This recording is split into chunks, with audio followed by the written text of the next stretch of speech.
चलता रहेगा।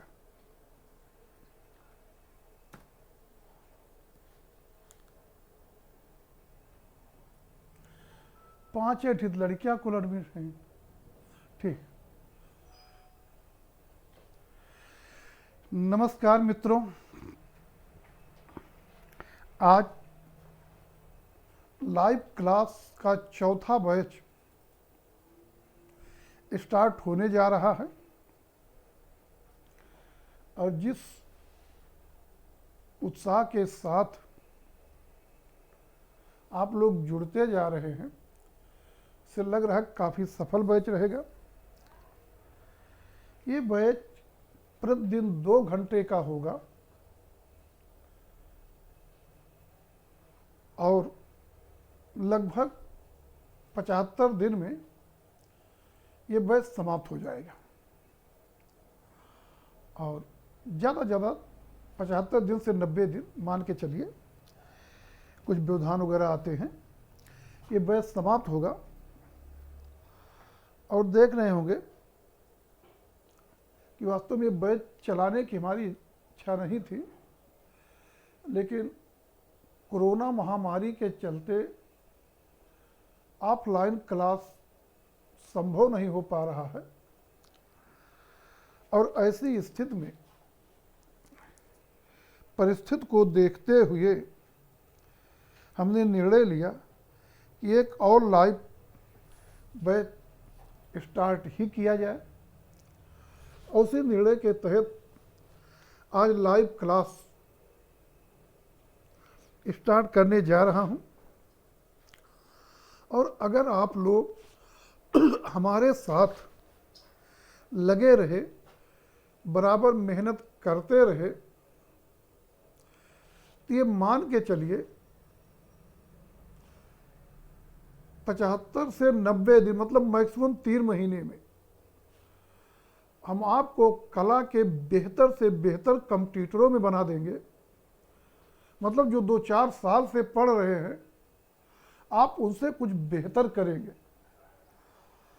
लेकिन हमारे साथ आप 2 घंटे लाइव रेगुलर देखिए और उसके बाद कम से कम 4 घंटे उसे रिपीट करिए। मतलब डेली का डेली मैटर आप विधिवत तैयार करते चलिए तो निश्चित तौर पे सफलता आपके साथ रहेगी। लेकिन ये ध्यान रहे कि हमारा काम केवल और केवल बातों को सरल भाषा में समझाना ताकि वो आपके विधिवत समझ में आ जाए। दूसरे जो है ज़्यादा से ज़्यादा मैटर उपलब्ध कराना, और वो भी ज़्यादा मतलब ये नहीं कि फालतू की, परीक्षा को ध्यान में रखते हुए, अपने सिलेबस को परीक्षा को ध्यान में रखते हुए ज़्यादा से ज़्यादा मैटर उपलब्ध कराना हमारा काम रहेगा। तो हम आपको मैटर पर्याप्त उपलब्ध करा देंगे, कोशिश करेंगे एक सरल भाषा में, आपकी भाषा में उसे समझा दें ताकि आपका मस्तिष्क विधिवत उसे कैच करे। बाकी उसे बार बार रिवीजन करके तैयार करना वो आपका काम है। और भाई साहब, इससे सस्ती सफलता और कुछ नहीं। कल आप विशेष तैयारी कर रहे हैं, स्नातक वगैरह तो आदमी ऐसे किए रहता है, केवल प्राइवेट फॉर्म भर के 2 दिन में प्रारंभिक कला से आप योग्यता प्राप्त कर लिए और 3-4 महीने रेगुलर मेहनत कर लिए तो आप LT ग्रेड के टीचर होंगे। अब खुद सोचिए इससे आसान और क्या हो सकता है। लेकिन ये आप विधिवत जान रहे होंगे कि एक टीचर जो होता है वो केवल दिशा निर्देशन का काम करता है और साथ ही आपको मैटर आदि उपलब्ध कराता है। परिश्रम करके उसे तैयार करना वो आपका दायित्व होता है। और इसे इस तरह समझ सकते हैं कि टीचर का काम जो है, या टीचर की एक तरह से बरसात की बूंद की तरह होता है। बरसात की बूंद की तरह होता है। अगर वही बूंद किसी उपजाऊ क्षेत्र में गिरी तो वहां एक तरह से हरित क्रांति आ जाती है। लेकिन वही बूंद रेगिस्तान में गिरी या जलते तवे पर गिरी तो भाप बन के उड़ जाती, खत्म हो जाती है। कहने का मतलब हमारे ये है कि टीचर सभी बच्चों को सही दिशा में निर्देशित करने का काम करता है। अब कुछ बच्चे ऐसे होते हैं जो उसे ग्रहण करते हैं, आत्मसात करते हैं, वो आगे बढ़ जाते हैं। और उन्हीं में से बहुत कुछ ऐसे भी होते हैं जो केवल टीचर में कमियां ढूंढते रहते हैं और यहीं इलाहाबाद में साल दर साल परीक्षा देते रहते हैं। तो इस तरह मैं केवल अपने बारे में नहीं कह रहा, कोई भी टीचर हो, हर टीचर आपको कुछ ना कुछ नॉलेज ही देगा।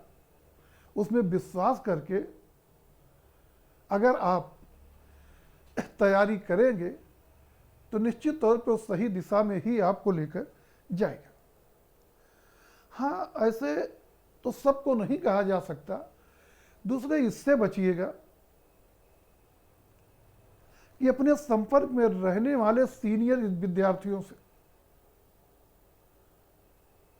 सब तो नहीं कहे जा सकते, लेकिन जो आज का तरीका है, पैटर्न है, देखने को ऐसा मिलता है कि ज़्यादातर सीनियर्स जूनियर्स को मिसगाइड करते हैं और उनको इस बात को लेकर ईर्ष्या होती है कि इसकी तैयारी कैसे हमसे बेहतर हो जा रही है। उनका ना हो उसमें खुश है, लेकिन उनके साथ रहने वाले जूनियर का हो जाए, ये उनके लिए मृत्यु के समान होता है। तो इसलिए वो अक्सर जूनियर बच्चों को मिसगाइड कर देते हैं कि कैसे होगा, हम तो 4 बार से इंटरव्यू दिए अभी तक नहीं हुआ, तुम 3 महीना पढ़ के क्या कर लोगे। ऐसा कुछ नहीं है। अगर आप सही दिशा में परिश्रम करेंगे तो कला विषय बहुत बड़ा नहीं है।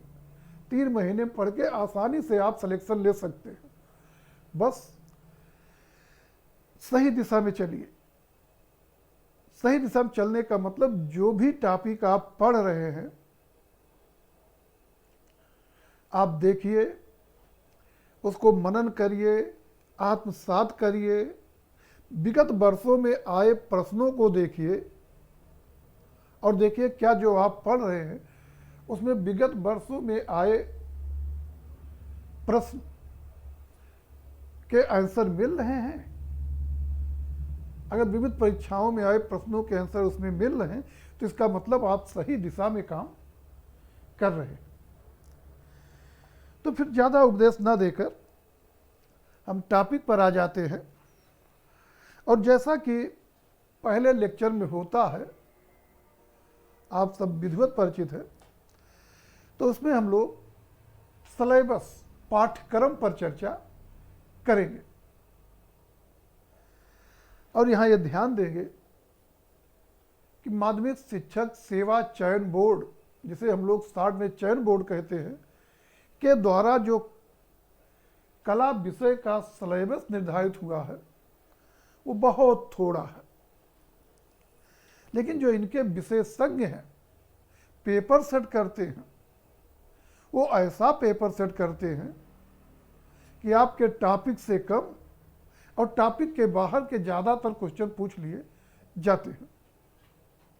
तो इसलिए हम लोग जो अध्ययन करेंगे टॉपिक पर, तो हम लोग विधिवत डिटेल में चर्चा करेंगे ही करेंगे। ऐसी टॉपिक्स जहां से प्रश्न आते हैं लेकिन सिलेबस में नहीं रखे गए हैं, उन पर भी हम लोग चर्चा करेंगे। तो आइए पहले हम देखते हैं कि हमें पढ़ना क्या है, मतलब अपना पाठ्यक्रम देखते हैं और फिर आगे चलते हैं। और विशेष करके पाठ्यक्रम टीजीटी पीजीटी परीक्षा के लिए ओरिएंटेड होगा, वो भी स्पेशली टीजीटी के लिए। लेकिन जो मैटर आप पढ़ेंगे वो TGT, PGT, KBS, NBS, DSSB और यहाँ तक कि नेट के लिए भी कारगर सिद्ध होगा। तो आइए हम लोग पाठ्यक्रम पे चर्चा करते हैं और जो भी मैटर हम आपको उपलब्ध कराने जा रहे हैं वो टीजीटी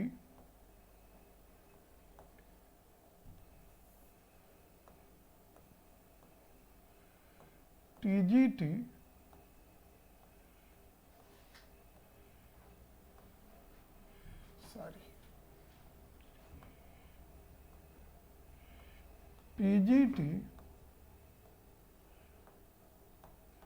नेट जेआरएफ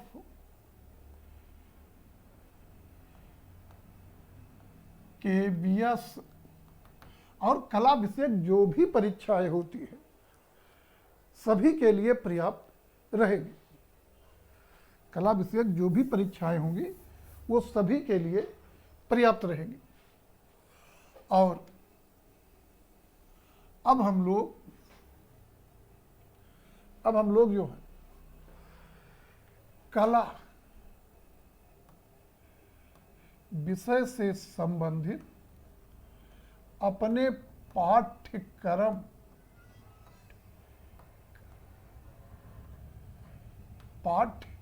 सिलेबस पे चर्चा करते हैं। और हमारा सिलेबस जो रहेगा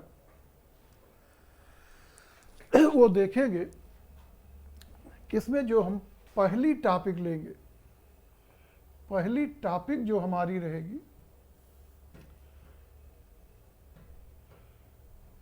तो पहले इसको इस तरह से कर लीजिए कि हम लोग जो है इस तरह देख लेते हैं। पहली टॉपिक जो हम बनाने जा रहे हैं वो है सामान्य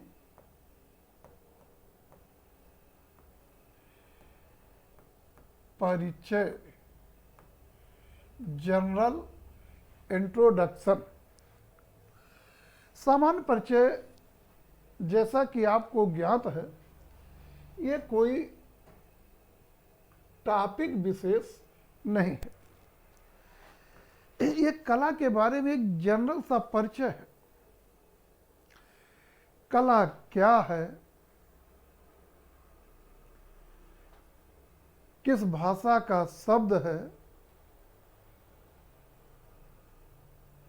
कितने प्रकार की कलाएं होती हैं, प्राचीन साहित्य में इसके क्या संदर्भ मिलते हैं, कलाओं में श्रेष्ठ कला कौन सी है, कला के कितने वर्गीकरण किए गए हैं,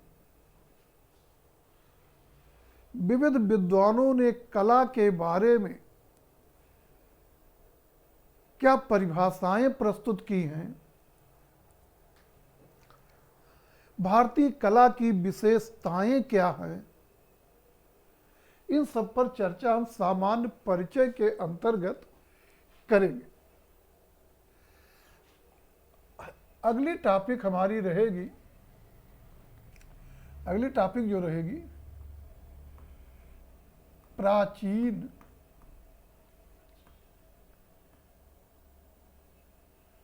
भारतीय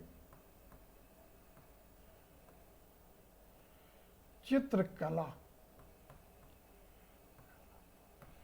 प्राचीन भारतीय चित्रकला।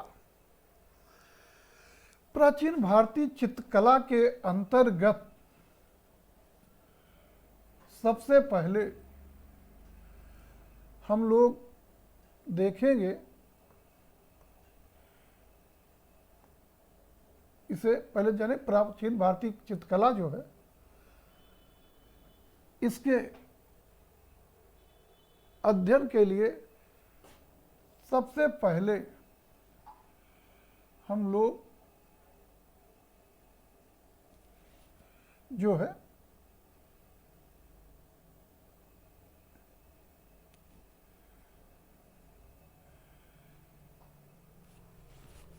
प्राचीन भारतीय चित्रकला जो है, इसके अंतर्गत जो है सबसे पहले हम लोग देखेंगे प्रागैतिहासिक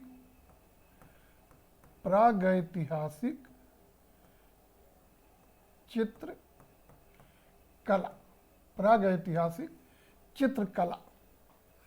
और जो प्रागैतिहासिक चित्रकला है, इसे भी हम दो पार्ट में तोड़कर देखेंगे। पहला पार्ट हम बनाएंगे सामान्य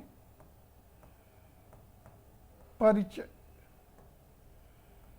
प्रागैतिहासिक चित्रकला का सामान्य परिचय।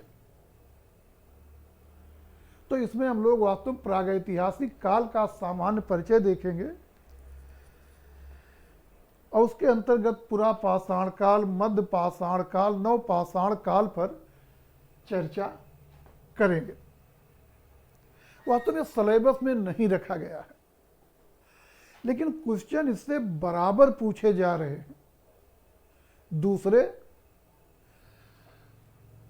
अगली टॉपिक हम लोग इसी के अंतर्गत बनाएंगे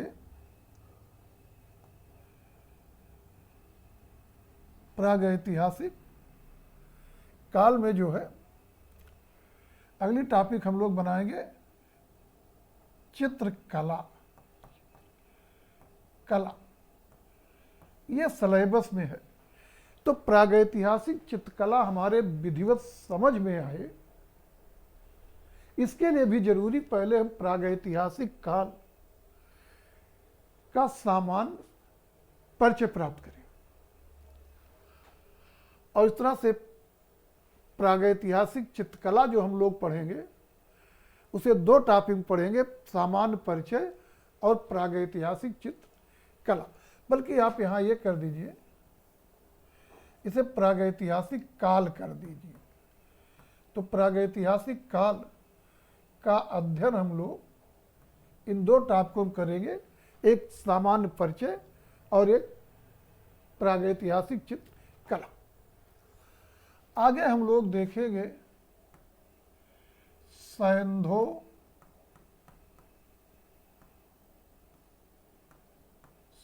सभ्यता, सैंधो सभ्यता। सैंधो सभ्यता का अध्ययन भी हम लोग दो टॉपिक में करेंगे। नंबर एक, सामान्य परिचय, और नंबर दो, कला, सैंधो कला। इसमें सिलेबस में तो आपके सैंधो कला रखी गई है, लेकिन सैंधो कला समझ में आए, इसके लिए जरूरी पहले सैंधो सभ्यता का जनरल इंट्रोडक्शन, सामान्य परिचय प्राप्त कीजिए और फिर सैंधो कला पढ़िए।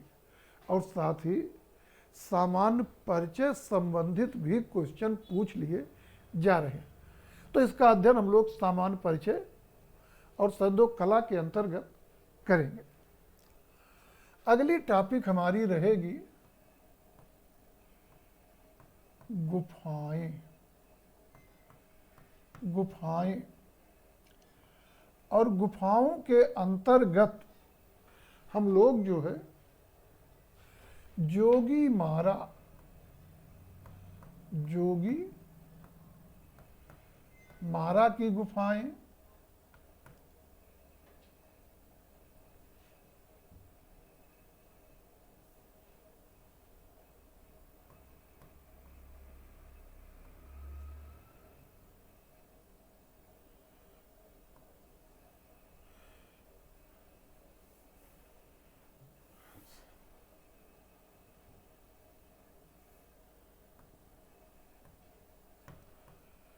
तो आगे हम लोग देखने चल रहे थे गुफाएं, और गुफाएं में हमने बताया था कि गुफाएं जो है इसमें हम लोग जोगी मारा की गुफाओं पे चर्चा करेंगे,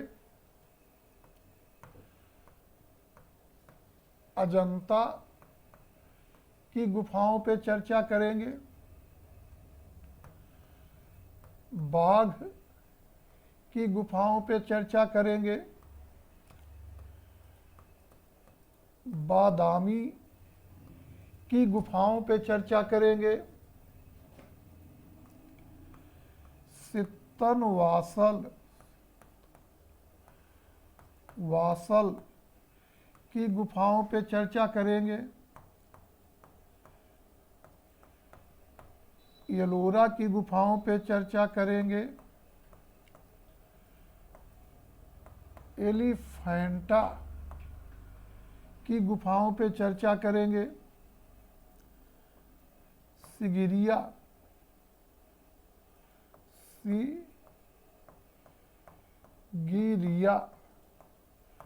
की गुफाओं पर चर्चा करेंगे। 1 2 3 5 नंबर नहीं डाला, उससे कोई मतलब नहीं। तो इन गुफाओं पे हम लोग चर्चा करेंगे, ये आप जानेंगे। और अगली टॉपिक हम बनाएंगे, हमारी अगली टॉपिक जो रहेगी वो रहेगी साहित्य में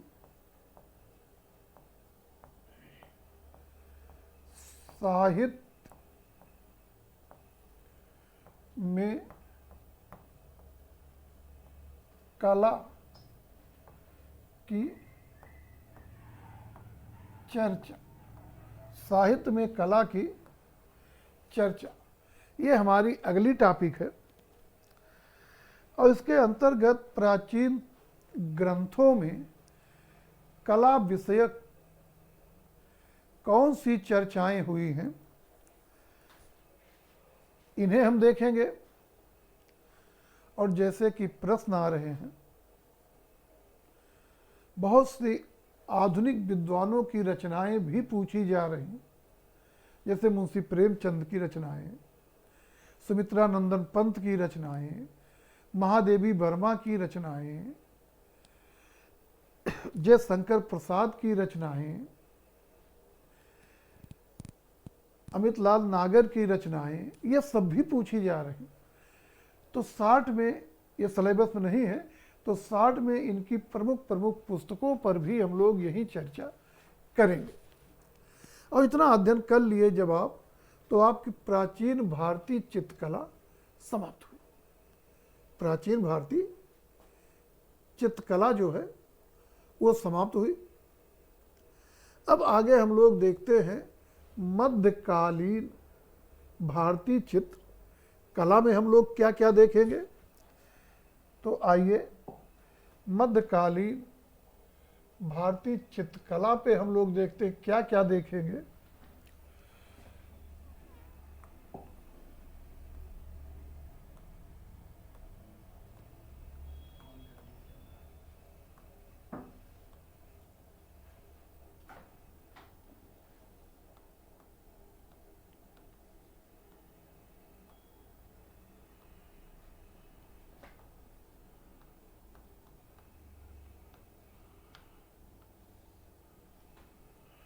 मध्यकालीन भारतीय चित्र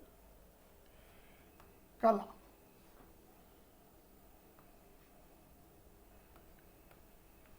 पे हम लोग जब चर्चा करेंगे तो सबसे पहले देखेंगे पूर्व मध्यकालीन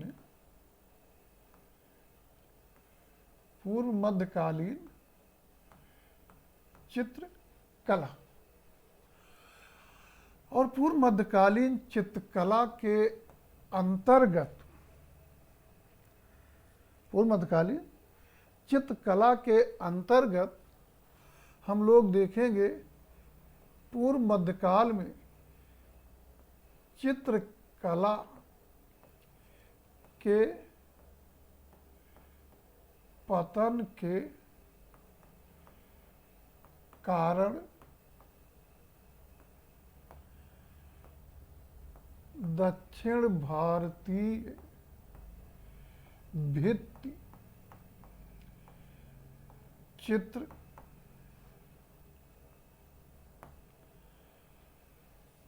बृहत्तर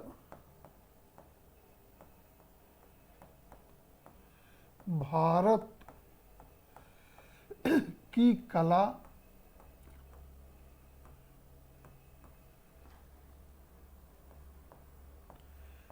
पाल शैली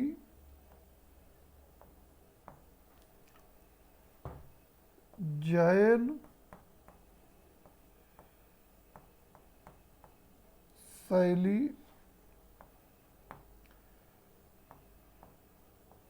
अपभ्रंश शैली गुजरात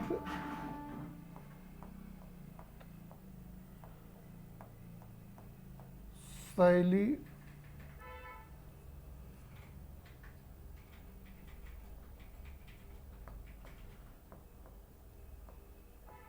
पश्चिमी भारतीय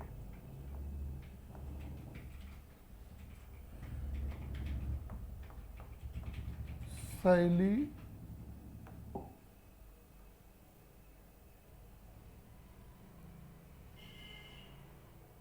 पश्चिमी भारतीय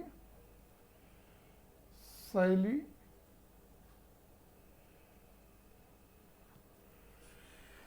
इसके अलावा जो है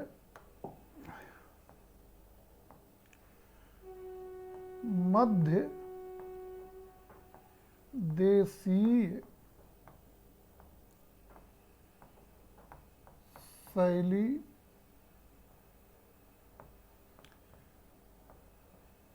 उत्तरी या कश्मीरी शैली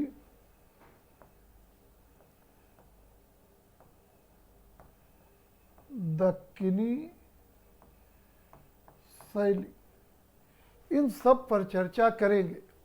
लेकिन सिलेबस में आपके केवल पाल शैली, जैन शैली, अपभ्रंश शैली, गुजरात शैली, पश्चिम भारतीय शैली इतने ही सिलेबस में हैं और बाकी जो सिलेबस में नहीं हैं उन पे थोड़ा हम लोग शार्ट में चर्चा करेंगे। आगे हम लोग देख लेते हैं मुगल कालीन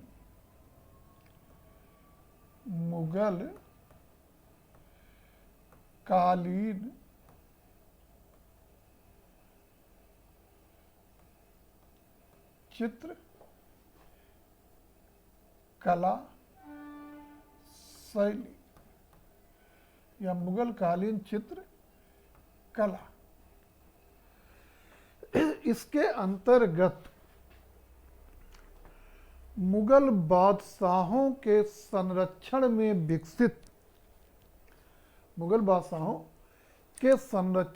विकसित चित्रकला का अध्ययन करेंगे और कुल मिला के इसके अंतर्गत हम लोग बाबर,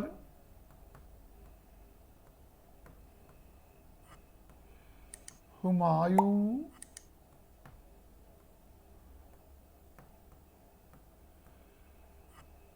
अकबर,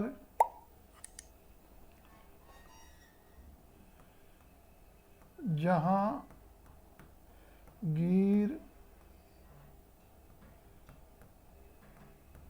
शाह जहां,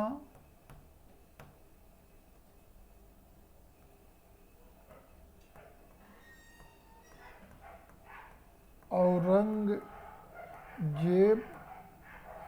कालीन चित्रकला के साथ ही उत्तर मुगल कालीन चित्रकला पर चर्चा करेंगे। इनमें से अकबर, जहांगीर, शाहजहां, अकबर, जहांगीर और शाहजहां कालीन चित्रकला आपके सिलेबस में है, तो इन तीनों पे डिटेल में चर्चा होगी और पे थोड़ा अपेक्षाकृत शॉर्ट में चर्चा की जाएगी। इसके बाद हम लोग देख लेंगे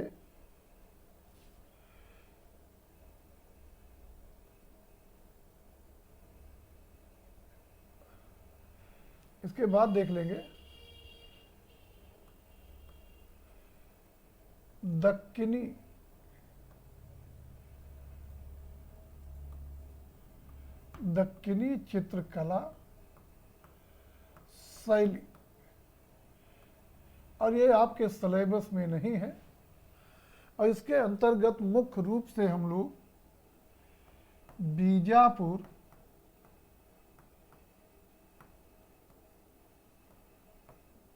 अहमदनगर,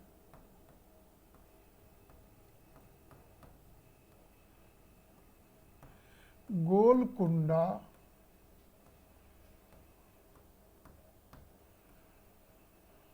हैदराबाद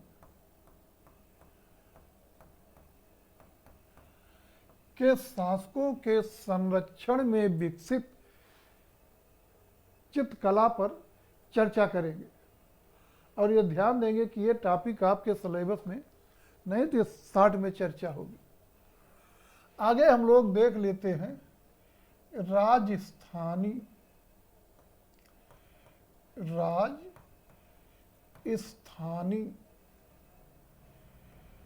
चित्रकला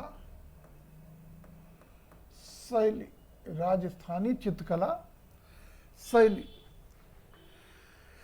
तो राजस्थानी चित्रकला शैली में हम लोग बहुत सी शैलियों का अध्ययन करेंगे, लेकिन ध्यान रहे कि इसमें आपके सिलेबस में केवल और केवल बूंदी शैली,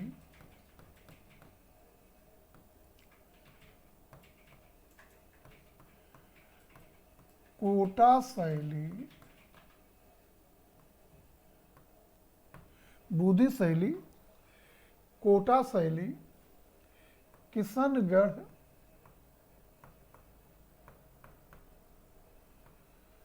शैली, जयपुर शैली, केवल ये 4 शैलियां आपके सिलेबस में है। लेकिन पढ़ना बहुत है मित्र। इन 4 को डिटेल में देखेंगे, क्वेश्चन और से भी आते हैं।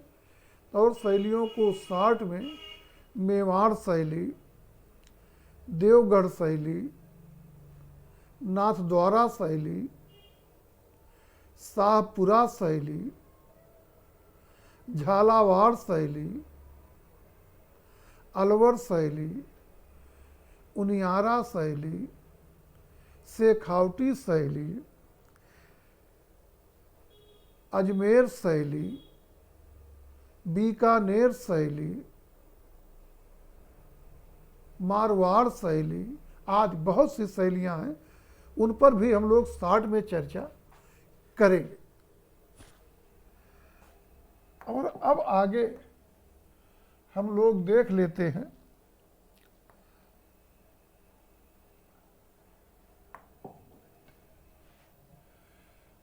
पहाड़ी शैली।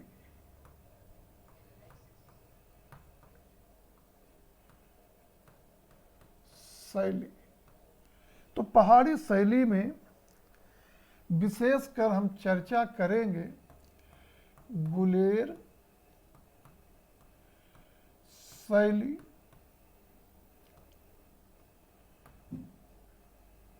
कांगड़ा शैली,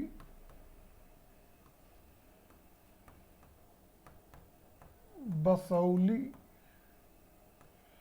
शैली। इन 3 पर हम डिटेल में चर्चा करेंगे। इन 3 पर हम डिटेल में चर्चा करेंगे। और इनके अलावा भी और बहुत सी शैलियाँ हैं। मंडी शैली, कुल्लू शैली, चंबा शैली, गढ़वाल शैली, जम्मू शैली, सिख शैली, कश्मीरी शैली आदि पर भी शार्ट में चर्चा करेंगे। और इसी के साथ हमारी मध्यकालीन चित्रकला समाप्त हुई। मध्यकालीन चित्रकला समाप्त हो जाएगी। आगे हम लोग अगली टॉपिक के रूप में जो है, अगली टॉपिक के रूप में हम लोग चर्चा करेंगे आधुनिक भारतीय चित्र कला। आधुनिक भारतीय चित्र कला पर। आधुनिक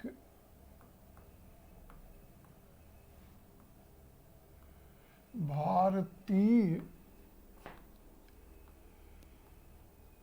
चित्र कला।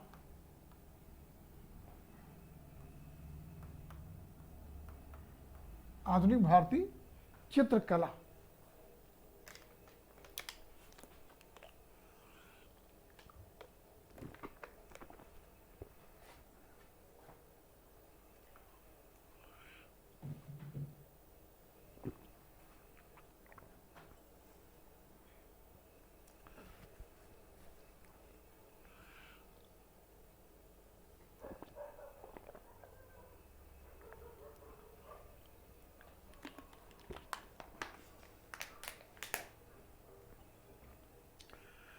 आधुनिक भारतीय चित्रकला हम लोगों की मतलब सिलेबस की अगली टॉपिक है। और इसके अंतर्गत हम लोग देखेंगे कि इसके अंतर्गत जो है, सबसे पहले देखेंगे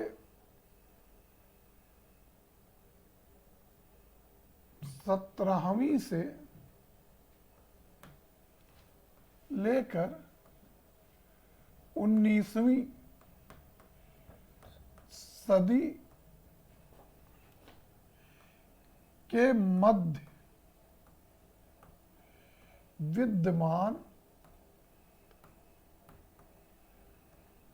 स्थानीय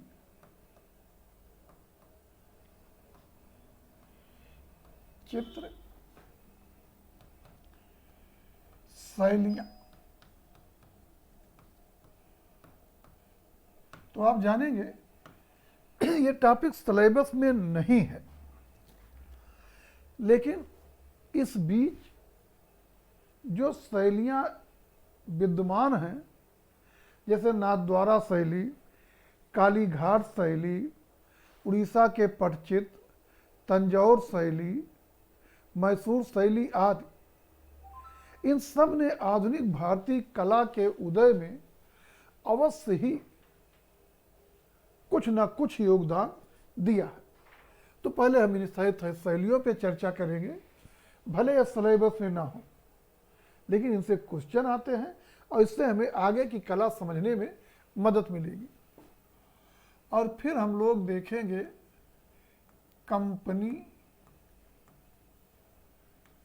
शैली। कंपनी शैली, और यह टॉपिक भी आपके सिलेबस में नहीं है। इसके बाद हम लोग देखेंगे आधुनिक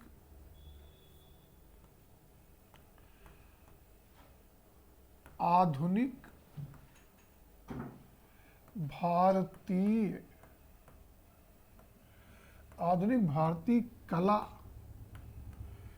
का उदय, योग विकास, आधुनिक भारतीय कला का उदय एवं विकास। सिलेबस में तो नहीं है, लेकिन महत्वपूर्ण टॉपिक है और साथ ही बहुत बड़ी टॉपिक भी है, और इससे संबंधित बहुत से क्वेश्चन आपके पूछे जाते हैं। इसके अंतर्गत हम लोग विविध कला विद्यालय, कलाकारों के संगठन, कला दीर्घाएं, ललित कला अकादमियां, यूरोपीय प्रवृत्तियां और प्रमुख भारतीय कलाकार समूह, इन सब पर चर्चा करेंगे। तो टॉपिक सिलेबस में भले ही ना हो, लेकिन इनसे संबंधित क्वेश्चन आपके पूछे जाते हैं। अगले टॉपिक हम बनाएंगे आधुनिक भारतीय कलाकार। आधुनिक भारतीय कलाकार, ये टॉपिक आपके सिलेबस में है। आधुनिक भारतीय कलाकार और ये टॉपिक आपके सिलेबस में है। इसके अंतर्गत हम लोग राजा रवि वर्मा को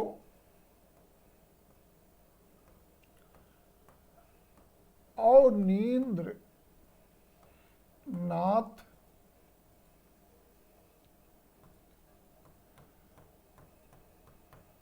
टैगोर को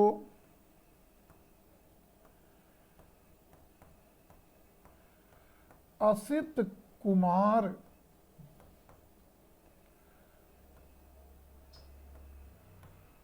हल्दर को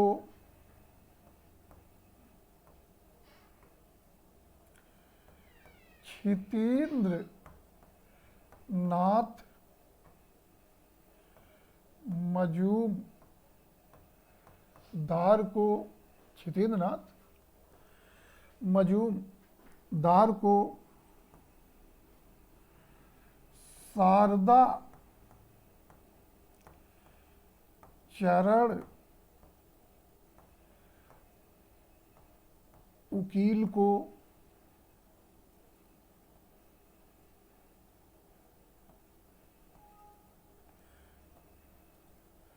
नंद लाल बोस को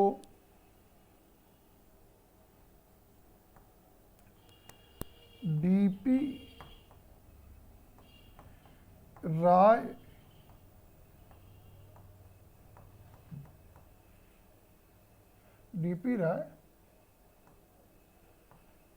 चौधरी को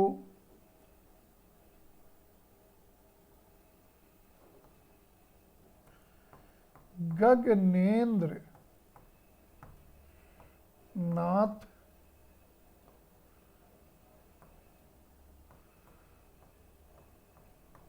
टैगोर को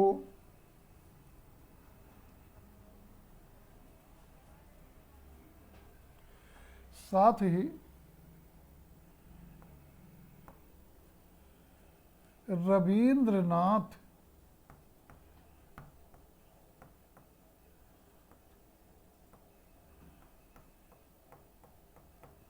टैगोर को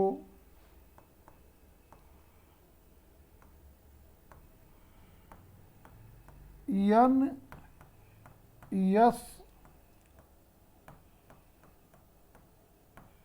बेंद्रे को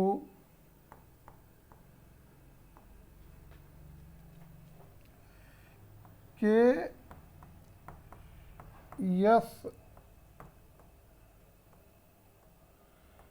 कुलकर्णी को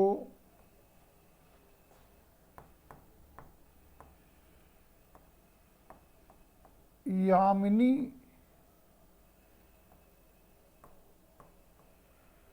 राय को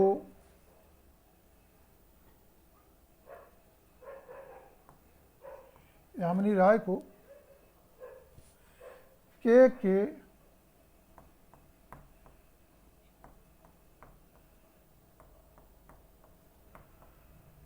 हैबर को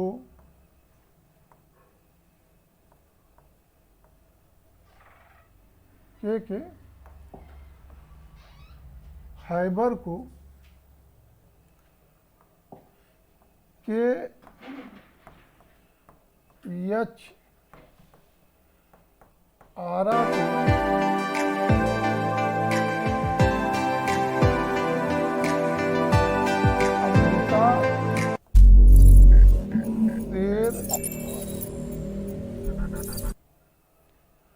अमिता शेर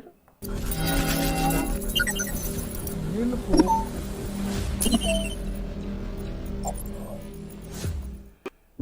यम यप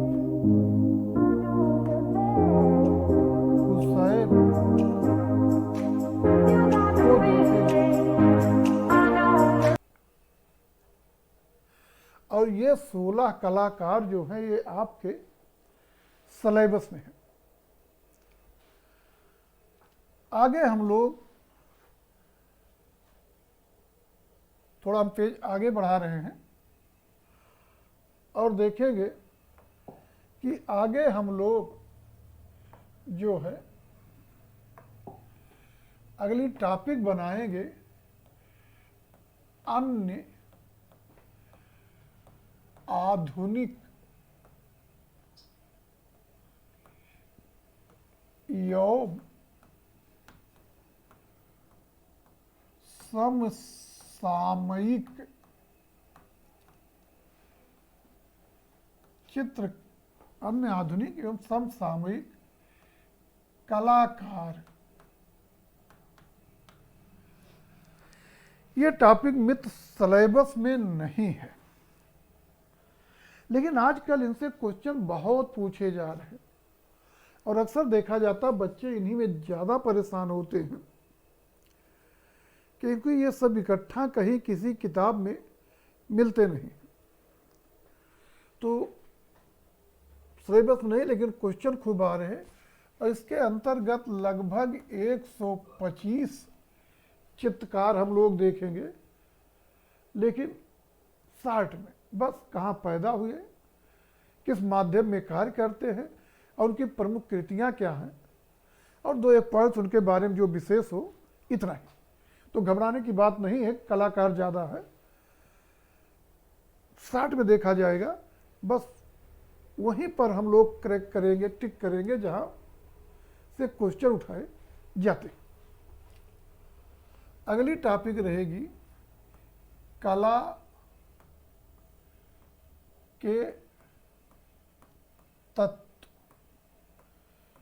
एवं चित्र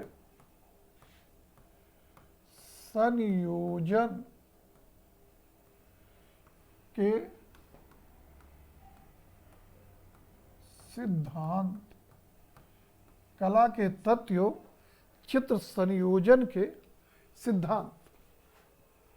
और कला के तत्व एवं चित्र संयोजन के सिद्धांत जो हैं ये आपके सिलेबस में है। इसके अंतर्गत हम लोग कला के तत्वों, रेखा, रूप, रंग, तान, रेखा, रूप, रंग, तान आदि और संयोजन के सिद्धांतों, संतुलन, सामंजस्य, प्रभाविकता, लय, इन सब पर चर्चा करेंगे और यह सिलेबस में है।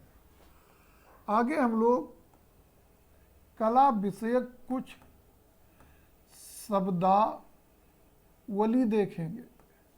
सिलेबस में नहीं है मित्र, लेकिन शब्दावलियों से संबंधित भी क्वेश्चन पूछ लिए जाते हैं। बच्चे परेशान होते हैं, इसलिए इस पर भी हम लोग चर्चा करेंगे। अगली टॉपिक रहेगी हम लोगों की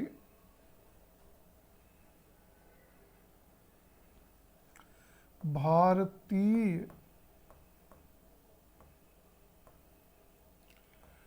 वास्तु कला,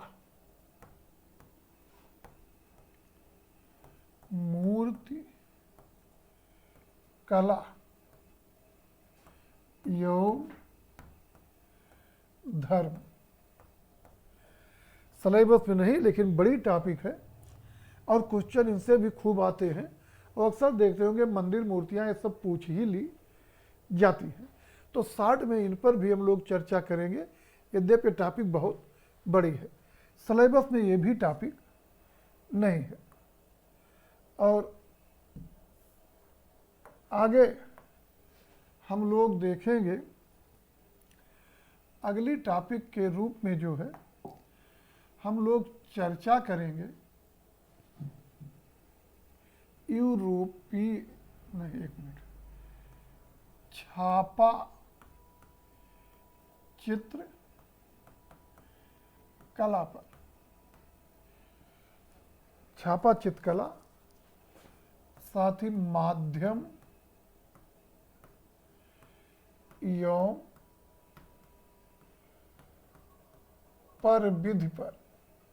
तो टॉपिक सिलेबस में नहीं, लेकिन यहां से भी क्वेश्चन आपके उठाए जा रहे हैं।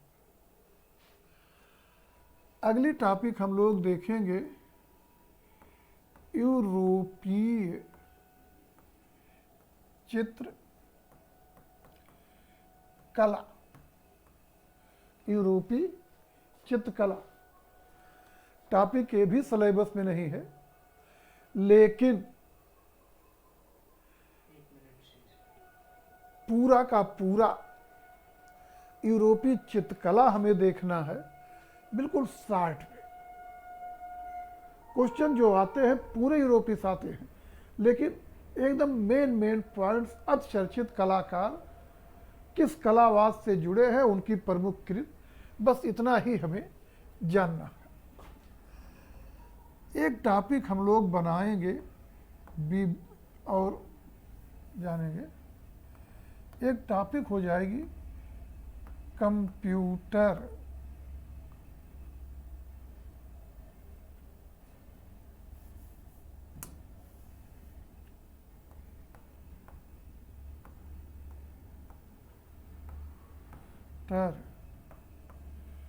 विज्ञापन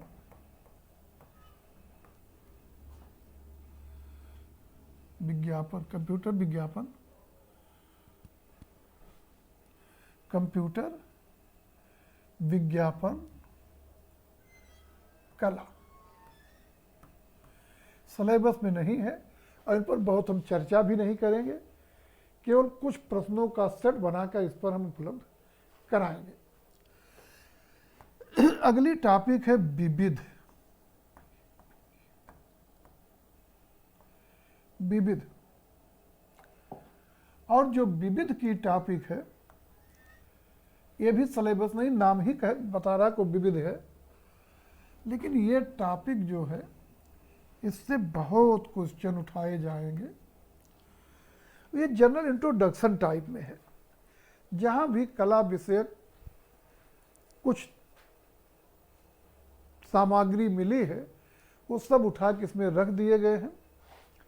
इन पर कोई लेक्चर विशेष भी नहीं होगा, मैटर उपलब्ध कराकर हम समझा देंगे कैसे पढ़ना और कहाँ कहाँ से क्वेश्चन पूछे जाएंगे। जैसे इसमें एक हम बना लेंगे टॉपिक प्रतीक और आशय, माने कोई प्रतीक है उसका आशय क्या है। कलम किसका प्रतीक है, लाल गुलाब का फूल किसका प्रतीक है, लाल त्रिकोण किसका प्रतीक है, कलश किसका प्रतीक है। तो इसमें कौन सा लेक्चर है, तो एक संग्रह बना के बता देंगे कैसे पढ़ना, इतना है। इसी के साथ प्रमुख वाद्य यंत्र और उसके प्रमुख वादक कौन है, प्रमुख वाद्य घराने कौन है, और उनसे संबंधित जो चर्चित अतिचर्चित कलाकार हुआ हो। शास्त्रीय नृत्य और उससे संबंधित अति चर्चित कलाकार और किस राज्य में वो विशेषकर प्रचलित है। लोक नृत्य बहुत से हैं, तो बिल्कुल मेन लोक नृत्य और उससे जुड़ा कोई जो चर्चित नाम है वो इतना ही। इसके अलावा जो है इसी में हम लोग देख लेंगे लोक चित्रकलाएं, जैसे मधुबनी शैली, बर्ली पेंटिंग, ये सब है। तो लोक कलाएं भी देख लेंगे, लोक कला के साथ लोक चित्रकला भी देखेंगे। टेलीविजन पर सामान्य चर्चा, दूरदर्शन हो गया, टेलीविजन पर, रेडियो पे सामान्य चर्चा, फिल्म जगत पर सामान्य चर्चा, विश्व के आश्चर्य, यूनेस्को द्वारा या यूनेस्को पे सामान्य चर्चा और यूनेस्को द्वारा घोषित प्रमुख स्मारक, भारत के प्रमुख व्यक्तियों विशेषकर प्रधानमंत्रियों आदि के समाधि स्थल कहाँ पर हैं और किस नाम से जाने जाते हैं। शक्ति स्थल किसकी समाधि है, कहाँ पर है। चैत्रा भूमि किसकी समाधि है, कहाँ पर है। किसान घाट किसकी समाधि है, कहाँ पर है। इस तरह का कलेक्शन बनाएंगे। साथ ही कलाकारों में एक क्वेश्चन बड़ा कंफ्यूज करता है आप लोगों को कि कौन चित्रकार है, कौन मूर्तिकार है। तो एक लिस्ट बनाएंगे प्रमुख मूर्तिकारों का। इसी तरह पूछा जाता है कौन कला समीक्षक है, तो एक लिस्ट रहेगी कला समीक्षकों की। इसके अतिरिक्त जो है हम लोग पद्म श्री, पद्म भूषण, पद्म विभूषण पर चर्चा करेंगे, और वो भी स्पेशली चित्रकारों के संदर्भ में कि किसे किसे दिए गए हैं और कब दिए गए हैं। और मध्य प्रदेश का कालिदास पुरस्कार आदि विविध में कलेक्ट रहेंगे। और अगर इतनी चीजें आप देखते हैं मित्र, तो आपको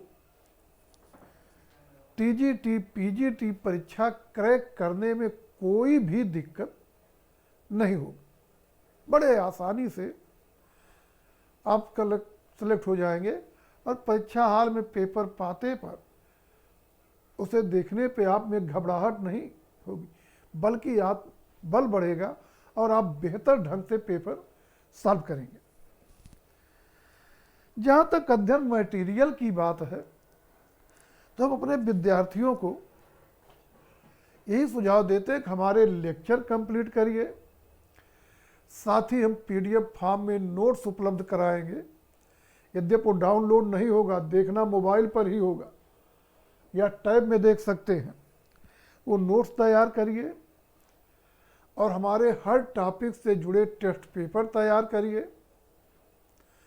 और परीक्षा की डेट आने पर जो हम मॉडल पेपर कराते हैं उसे तैयार करिए। इनके अलावा कुछ भी अतिरिक्त पढ़ने की जरूरत नहीं। हाँ, एक काम करिए, मार्केट से कोई भी साल पेपर ले लीजिए, उसे देखते रहिए, ताकि ये चीज क्लियर होता जाए कि हमें किस दिशा में बढ़ना है, या जिस दिशा में हम बढ़ रहे हैं वो दिशा सही है कि नहीं। मतलब जो कुछ हम पढ़ रहे हैं उससे रिलेटेड क्वेश्चन पूछे जाते हैं कि फालतू में ऐसे ही हम भागे चले जा रहे हैं। तो सिलेबस पे चर्चा हो गई, और अब हम लोगों की टॉपिक है सामान्य परिचय। सामान्य